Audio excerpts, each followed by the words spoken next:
listeners and viewers, welcome. Thank you for joining us again on episode 3 of the Invisible Cabaret podcast. Welcome. It's lovely to have you here. Today, we are thrilled to be joined by the beautiful, the wonderful, the ever so talented Tootsie! Also known as Steph de Whalley. Are you still Steph de Whalley? Yeah. Because you recently got married.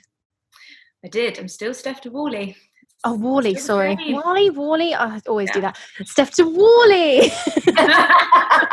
I'll take any of the names.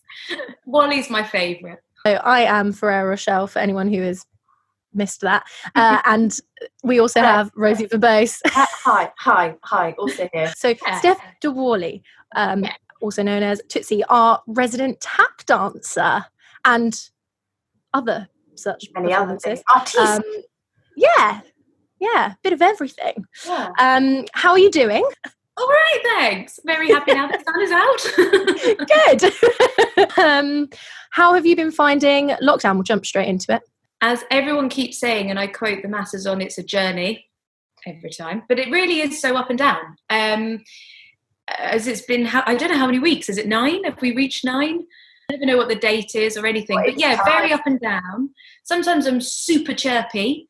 I'm loving getting outside for a bit longer and going on big cycles, and the sun is helping so much. Mm-hmm. But then other days, unquantifiable sort of sadness and what on earth is happening, because I think of the lack of control potentially, and also knowing what's happening to so many other people. But yeah, so very up and down. I completely identify with all of that. Yeah. Tootsie is a self-employed performer, and you are married to the lovely Tom, who is also a self-employed performer. So one of the things I wanted to ask you was, how are you both finding life as being two self-employed performers stuck in this? It's quite varied in that, so I am not working at all, not furloughed or anything. All of my work is either as an actor, which is self-employed, or performer, and then the other work I often do in between jobs is tutoring or running workshops in schools. School work is completely dried up for obvious reasons, and tutoring, I haven't actually tutored for about 18 months because fortunately I was doing a lot of acting stuff, but that means that I had no clients, and getting back into it with the GCSEs and A-levels kaput, there is none. So I'm literally not working. Tom is also an actor. He's managed to get an admin job that he worked for ages ago, lovely company, and he's got 3 days a week, which is great. Excellent. Yeah, which is lovely. He's also working on a feature film as a producer, and going through funding applications at the moment, which is great. And then we're both eligible for the self-employment grant.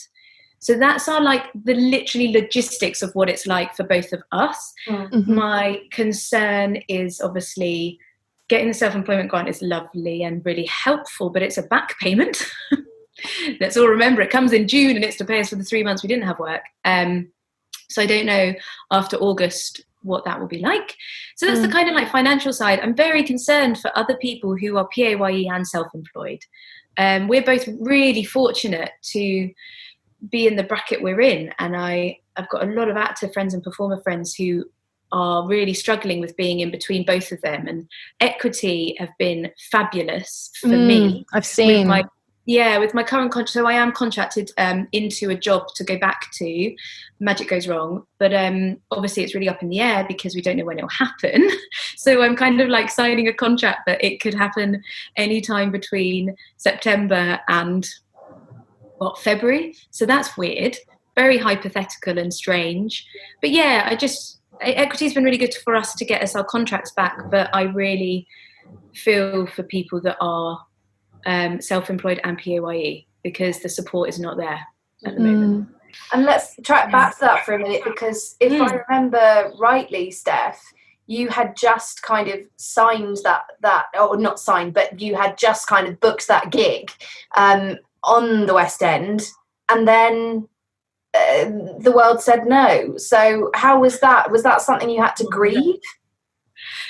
It was really weird. So I got Magic Goes Wrong. We were 2 weeks into rehearsals of a 4-week rehearsal process, which is golden because they're becoming fewer and far between. They're getting shorter and shorter. So it was really lovely to have 4 weeks. We're 2 weeks in and we'd just all got together for a special night of magic. So we have this incredible guy called Ben Hart working on the show, who's a magician, and he'd set up all these magicians to come. So we'd all gone to the pub. We were sitting there after rehearsals. We were watching this brilliant magic show in a pub. It was brilliant. Amazing. And then we all got an email at about, it must have been like 8 p.m. or something, saying it's stopping. And so we were there with like a gin and tonic and a glass of wine, and we were like, we're going home? What? But it was kind of weird because we just had this amazing celebration of literally magic shows, which were phenomenal. And then we also all just went home after this lovely celebration and then didn't return. And then it was just lots of conversations with Equity, who, from my perspective and what they've done for me and that job, have been a really wonderful community. And it's really lovely to be part of a union, actually. I've really felt supported. Can't speak for others, I don't know. But then it was weird. And so I spent 3 days on the sofa, literally. It was so odd. It really hit me. And I think it's that losing control, losing a job. I was signed up for 11 months. It was my first West End job. But as I keep saying for so many things, I'm very grateful for, I know that it can come back.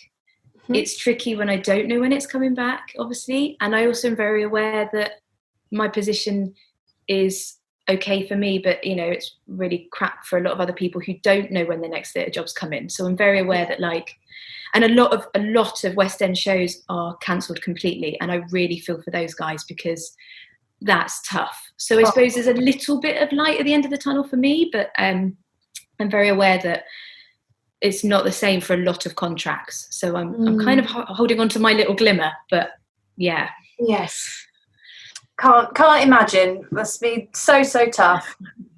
But what a lovely perspective to have, to, you know, be able to hold on to the good in all of that. Because, I mean, speaking for myself, I probably have not, I'd still be stuck on the sofa and just in bits. So, yeah, I think you've, that's a really inspiring stance to take on it all. It is weird though, because I've always thought I was really pessimistic. I think I am, particularly in this industry, like it's so easy to get really caught up in like, oh my God, what's my next job? And like, and trying to go up the hierarchy, which is a horrible word, but sometimes you are like, the next job, I want it to be maybe a bigger theatre or a bigger whatever. Success is a horrible driving force, I feel sometimes.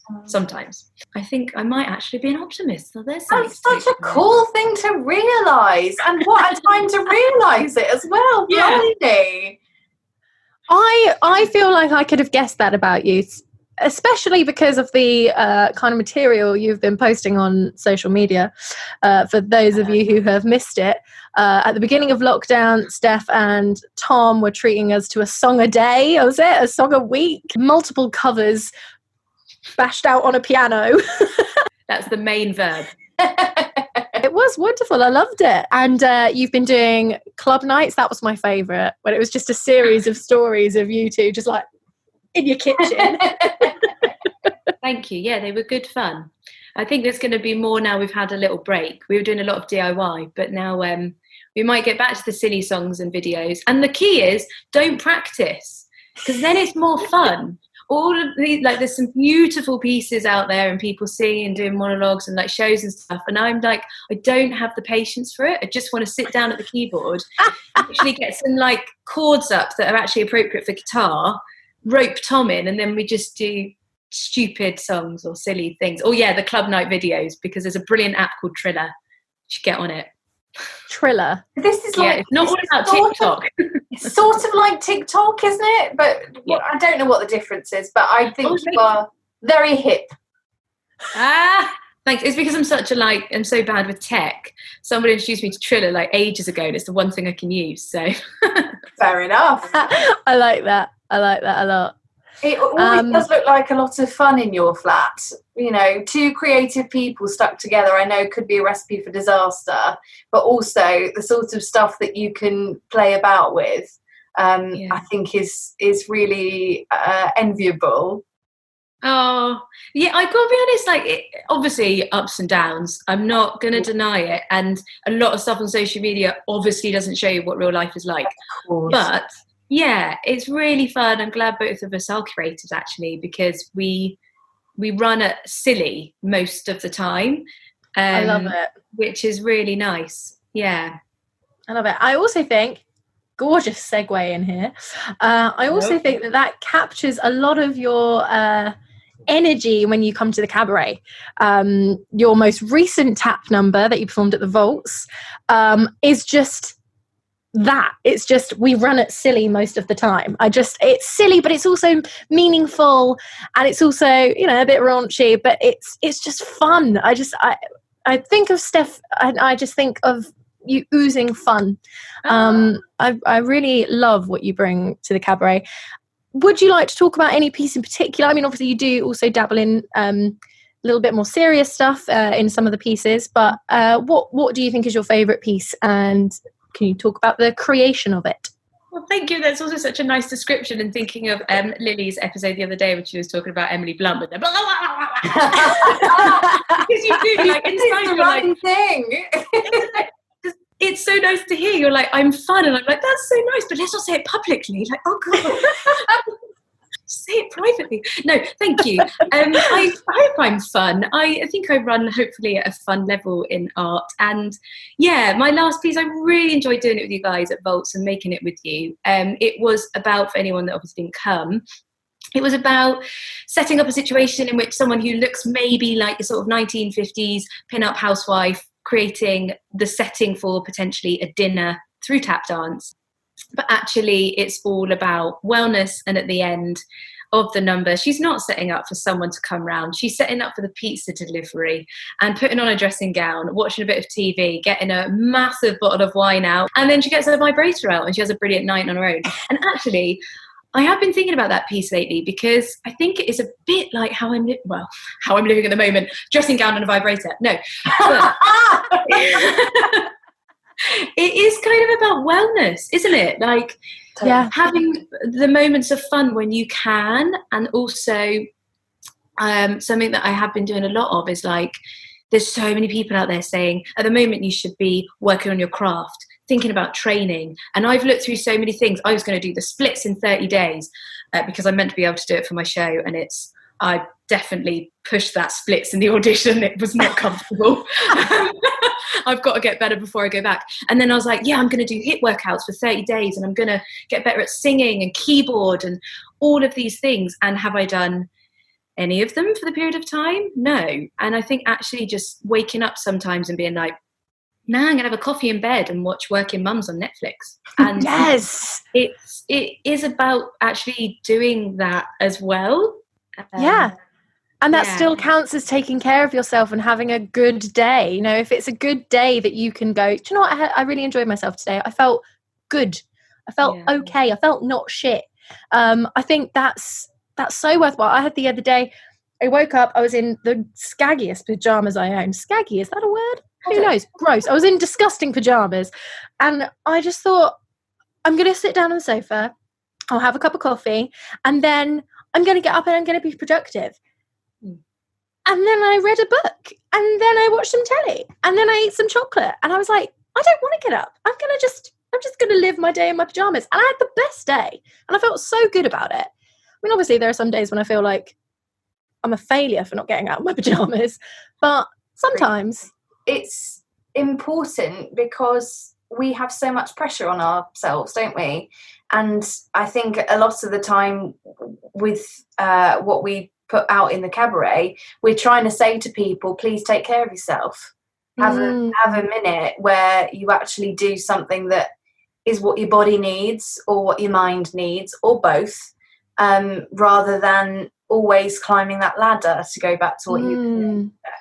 Adding to that, I've also found it really interesting kind of figuring out, obviously we can't go to the pub, we can't go for dinner with each other, we can't go to the theatre, which is all the things I love to do, and see mates. Obviously we can sort of socially distance in the parks now and stuff, but listening to your body and like figuring out other stuff to do. like waking up, like you say, Rosh, and going, oh, I'll read today, or I can't remember the last time, literally, when I've been working, where I thought of having a day where I read. It would be like on the tube, I'd read a bit, or I'd listen to a podcast because I've snatched half an hour making dinner. Being kind to myself, I'm listening to a really nice podcast at the moment called The Happiness Lab, which is a psychologist in America who looks at lots of scientific research into how we can make ourselves feel a little bit happier. And happy seems like such a simple way to do it, but each episode is basically like a different aspect of your life. So maybe work, partnerships, lockdown, obviously. And that's just been quite useful, thinking of living with Tom in a flat in London. We're both creative, we're both big personalities, we're both quite loud, our poor neighbours, I'm sorry, Fred. Genuinely how to like live in this weird time where we spend literally 24/7 together. And so that podcast has really helped. And I think also to be kind to each other and find patience a lot of the time, like all the little things that you want to mention, that you kind of need to now find time not to mention and things like that. So yeah, I suppose finding kindness in my relationship through different podcasts and stuff that I've listened to. And then I suppose another one that I think is so relevant now, and I'm sure like loads of people are doing it, is volunteering. I've been volunteering since the start, and mutual aid is what I'm working with. I tried to do NHS, but they were fully booked. So how rude. So popular. I know. Well, I wanted to help. No, I actually have been asking around for a lot of other local things, and I'm so glad actually that they're so busy with volunteers. I just think such a wonderful thing that's come out of this is like lots of friends of mine I know are volunteering, and I know lots of people can't and lots of people are working as well, but those who have the free time and are able, it's great. So I'm just doing like shopping and prescription pickups, and I have one lovely lady who I do a weekly shop for every week, and also people are doing it for my granddad who at the beginning of lockdown wasn't able to get shopping, and it was really, really lovely to know that there is someone on his road that was helping out, because also I'm very aware that some people aren't in that position and they are working, and some people in my family are key workers, and it is just incredible the work that they're doing. But yeah, when you can't work, you've got to make the best of it when you can. And if you don't want to make the best of it, friggin' sit on the couch, mate. Amen. Well, how are you feeling about that, Ros? Because today's not a firing on all cylinders day necessarily, is it? No, it definitely isn't. And fear not, that isn't rude, because I said that was okay. Listeners, don't worry. Like, whoa, it got shady real fast. It's a constant battle for me as someone with chronic pain. Guilt is a very permanent resident in my life. And there's always more that I want to do that I find I can't do. So you'd think I would have more practice at being able to kind of keep it at bay. And I'm getting there, but as Stephanie, as you said, it's a journey. It's very much a journey. Yeah, it's something that you have to be very deliberately gentle with yourself about. I think you have to make a conscious effort to say, you know what, maybe those guilty thoughts are there that I should be doing X, Y, and Z. I probably can't get rid of them, but I'm just going to have to sit with them. And in the meantime, I'm going to read this book. I don't know whether it's an ingrained thing like societally, or maybe it's a personality thing, but the power of should is a real nemesis, I think. Oh, so much. You know, if you've got people who are creating incredible things, or, you know, doing whatever they can to keep themselves functioning and keep themselves feeling good, it's so easy to immediately go, well, I should be doing that. I should be doing exactly all of those things. Why am I not? Does that mean I'm a failure? Does that mean I'm not as successful? Does that mean I don't care about my craft enough? And I think it is really tough in a competitive industry. We all know, like, as an actor, you're up against everyone. If you don't turn up to the audition, someone else will get it. And or 50 million other people at the moment who find every possible job. I think figure it out every now and then. Sometimes I'm like, oh, come on, like, give me some more stuff to do. And yeah, I've been in touch with a couple of theatre companies, and it's been so lovely, and doing some stuff for them, like a couple of Q&As or bits and bobs. Okay. And then other times nothing comes, and I'm like, okay, well, maybe I will go to my keyboard and practice, or I will, Tom and I have been reading a couple of things like plays and stuff, and finding those moments to keep active and engaged with the craft. And like, I've been watching a lot of plays. That's been lovely, actually, where I'm not actually part of it, but like, so it's not necessarily about me, it's completely about watching other people's work online or stuff like that, and just removing it from the self a little bit as well, and just being part of it. But yeah, waffle, I think it is a balance. You've just tapped into something I thought the other day, which is when I do work, which is not at the moment, I'm in a similar position, even though it's a slightly different medium. Most of my work is social media related, and sort of brand management-y type stuff. And I'm constantly thinking about creating. So in that way it's similar. But I realised that actually, if we were all so taken up with the idea of creating, no one's consuming anything, right? So like, the consumption has to be part of the cycle. Yeah, absolutely. And there's so much great stuff out there at the moment because lots of people are creating, so that's been really fab. And a lot of workshops. I know you guys have been running some, and there's some other brilliant theatre companies running them for free or for donations. And so again, like when feeling up to it or having moments of like, oh, I really want to do something, I did like a playwriting workshop last week, which was wicked.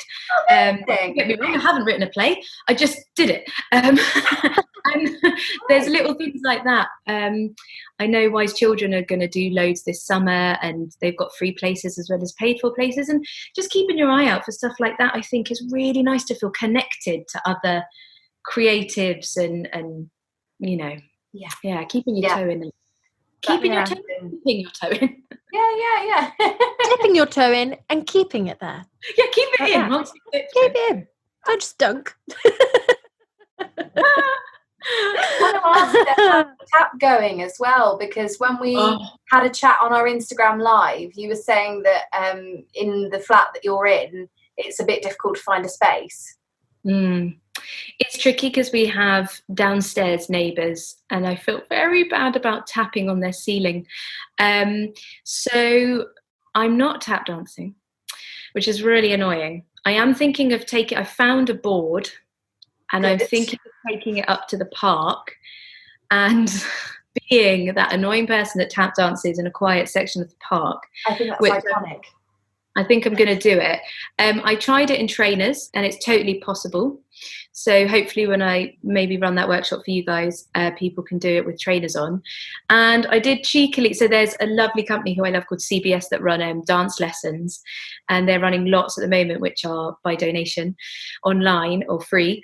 And they were doing a little video at the moment, and everyone can contribute like a line or what have you. And mine was a bit of a tap dance, and I just did it. And I feel really bad for Fred downstairs, but fuck it. It was just one little bit of tap. It's fine. It's fine. Little one. Just cheeky little one. Little bit. I found my notebook from the auditions that we ran at the very, very beginning of all of this. And I'd made a note of next to Steph, brought in her own board. Because you told me it was a carpeted room and you brought in your own board. Iconic. Iconic. Fantastic. In fact, can we track back to that for a second, Steph? Why did you want to start doing cabaret? You know, I mentioned you guys last week, actually, in a little interview I did. I was talking to young people about becoming an actor, and I said about I really miss being able to like make work from scratch as an actor sometimes. And I've been lucky to work on a couple of shows that have been devised, which I've loved. I really love that creative process and the collaboration, because I'm not someone that's very good at making work on my own.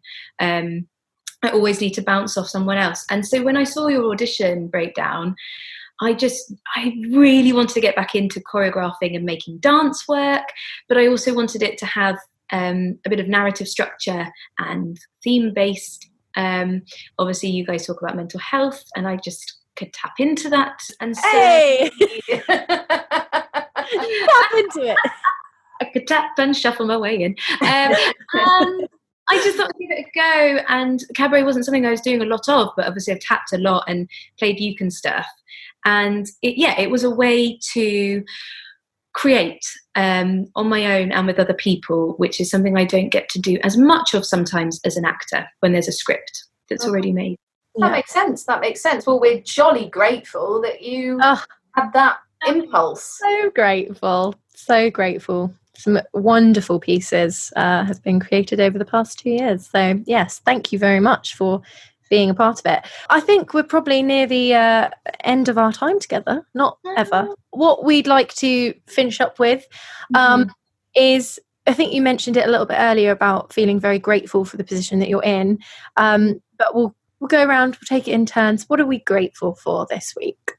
Steph, take it away. Fantastic timing. Excuse me a second. Thank you so much. Oh, that is a hot. Oh, is it a cup of tea? It's a cup of tea. Dad, I'm grateful for tea that is made by somebody else. Amen. Absolutely. Sorry, Steph, please proceed. No, grateful for tea. I'm also grateful for tea. I'm grateful, even though my situation in many ways is absolutely rubbish, that I can't work in any way and I don't know when I'm working again. I'm grateful for my union, who have really come up trumps and really working hard for us. I'm very grateful to be with Tom in the flat. It's been really nice, actually. Really lovely to spend time together. I tour a lot as well, so it's actually really nice to be home. And I'm grateful for, as I kind of just said, that it seems like a lot of people are looking out for each other and talking to each other and checking in or volunteering or like genuinely doing what they can. I'm really grateful for that. I'm really grateful for our neighbours, because everyone's like saying hello to each other, and like every time we meet, when we put our washing out, we've got a communal little yard and we all just say, you know, you're right, how you doing, and hello. And it's just nice to see flesh. It's nice to see human bodies from a safe distance putting their washing up. It's so banal, boring, and yet I'm really grateful to see people hanging out their knickers and looking at the sunshine. We've got a fire escape that I call the balcony. It's very much a London fire escape. But I am grateful for those little nuggets of like whatever you can get. Like I'm sitting on the fire escape. There's Fred downstairs that sits on a couple of the like iron steps, and there's like, we're a block of 12. There's people up there that are like sitting on, you know, rubbish chairs they brought out of the flat to try and get a little bit of sun, and it's lovely. And also, how can we not be grateful for like all the frigging key workers at the moment? Lily, Clap, and a lot of care. I've got a lot of carers in the family who I'm very worried for, because of everything we're reading, and it's all true. And PPE is not going where it should. And so I'm really grateful that they're still doing it. Yeah, that's me. That was a lot to be grateful for. Sorry. No, not at all. Didn't realise I was an optimist. Wow, what a surprise. I know. I've not really noticed it before. I really haven't. I think the acting career sometimes makes me a pessimist. So.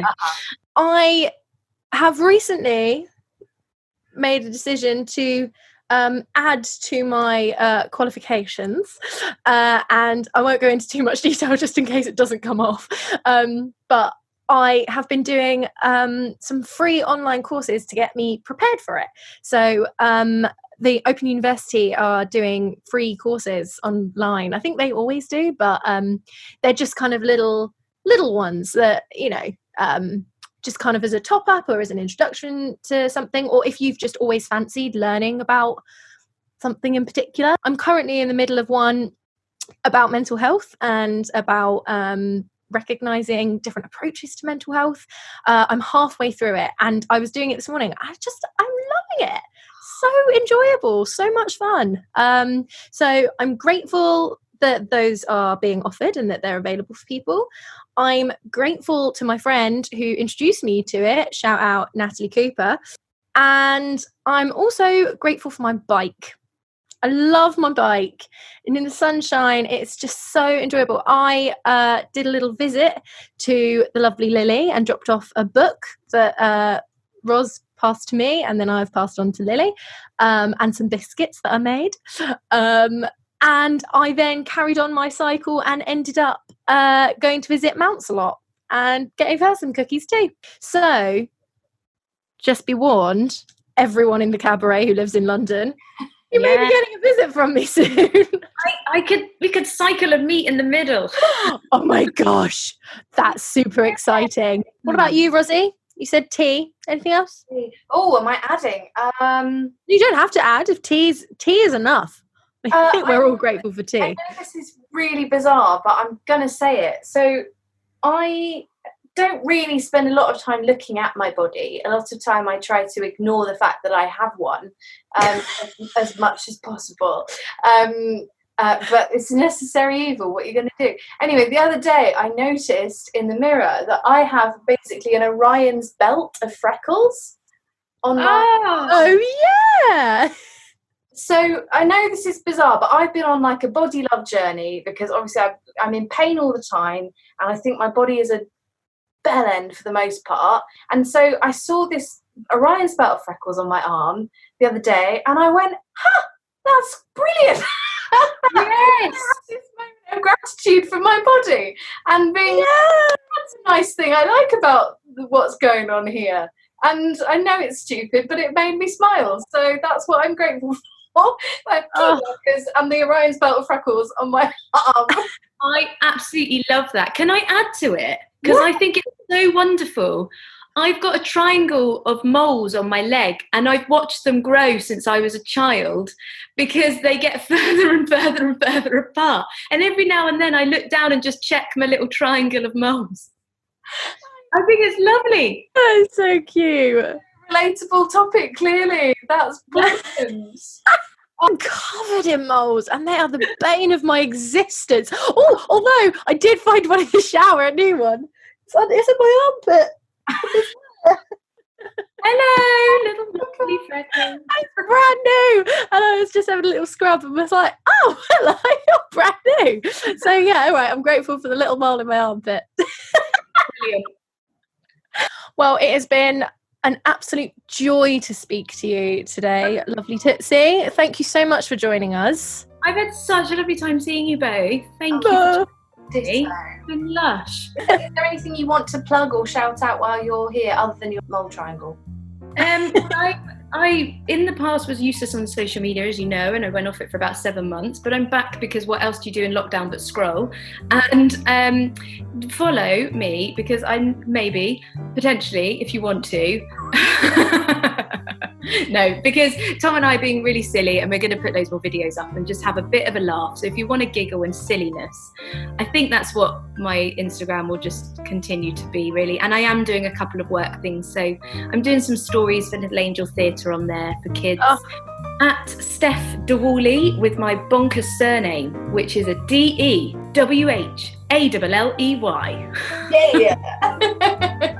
And we'll tag you on the cabaret as well, so people can find you that way too if they want to. Lovely jubbly. Woohoo! All right. Well, thank you, viewers and listeners, for checking in, and we will hopefully see you next time. Bye. Bye.